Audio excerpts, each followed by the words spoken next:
In the last video about resistor calculation, we're going to look at combination circuits. We're going to look at how we have a series and parallel combination here. We just see we have a 24 volt battery.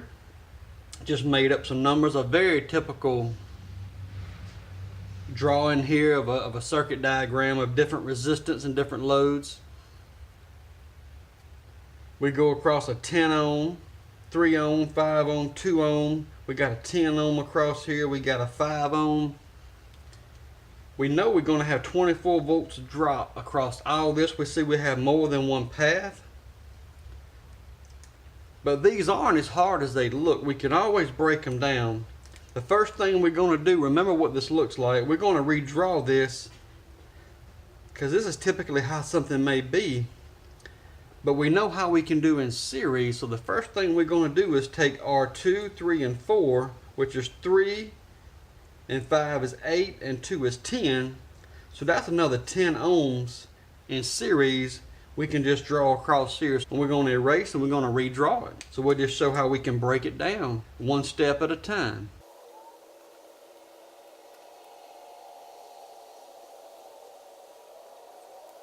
So now we see we've redrawn this to show a 10 ohm, a 10 ohm, another 10 ohm in parallel.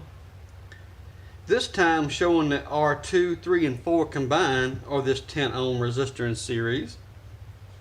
And then we come across our 5 ohm. Now we can actually redraw this one more time. We do know that regardless of what the voltage drop is here, we know that these two are in parallel, and without any calculation here, we know that 2 10s is looked at like one 5 ohm resistor. So now we can even simplify this even further. Now this can be a 5 ohm resistor, which is actually R2, R3, R4, and R5 combined. But now we're just going through in series, and even though just a few seconds ago we couldn't tell our total resistance, now we're able to see that 10, 5, and 5, so 20 ohms, our RT is equal to 20 ohms. Because remember, our resistors in series just add up. So now that we have a 10, a 5, and a 5, we know that we have 20 ohms, we have 24 volts. So let's remember our Ohm's law, V over I times R. So 24 volts over 20 ohms equals, that's 1.2 amps. So we already know our total current and our total resistance. And we already know our voltage. So if that's all we need to know, then we're done. We need to go no further at that point. If we were trying to figure out the current in the circuit, or we want to know the total resistance of the circuit to get the current, then we have established that. We're done just that quick. Now if we want to take this a step further and do our voltage drop, since we have resistance, we know that we're dropping our full 24 volts across all of it. We know that the current, let me draw it in green, our current is 1.2 amps.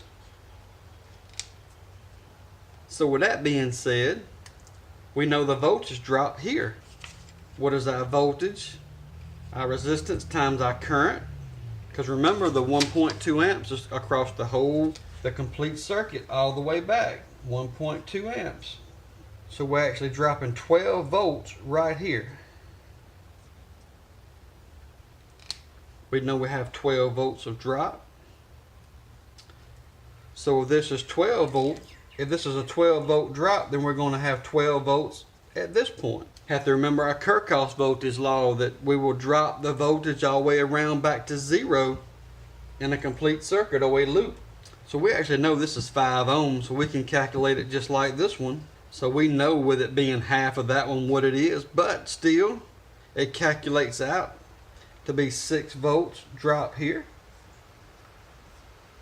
1.2 amps through the circuit times the ohms is 6 volts through this part. Now not just this one resistor, remember our original drawing, The 6 volts is across that whole section. And if we break it down even further, we should be down to 6 volts at this part because we dropped 12, dropped 6. It's only be 6 volts left to go back. And we're going to have the same 6 volt drop here.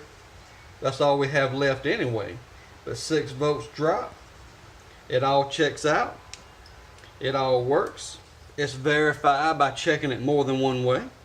We checked it. We did it based on current in ohms. And we looked at what the voltage point should be. And it all works out. We got 24 volts drop down to 12, drop down to 6, and drop back down to 0. So we have our full 24 volts drop. We have our 1.2 amps through this whole circuit that we've redrawn. We know our voltage drop of 12 volts, 6 volts, and 6 volts through this section. Now the only thing to do here further, if we wanted to expand this and go back to the original way, then we can even break it down further the same way and figure out what the actual volts would be per resistor in that section too, if need be. I won't take the video any further, but you get the point. So just a quick video to show on combination circuits how you can break them down and just turn them easily into separate sections of series and parallel. And you can go from there, break them down, do your calculations. Hope you enjoyed this video on combination circuits. I hope it made sense. If you have any comments or want it done any different, just let me know down below. If you liked the video, please give it a thumbs up and please subscribe, and thanks for watching.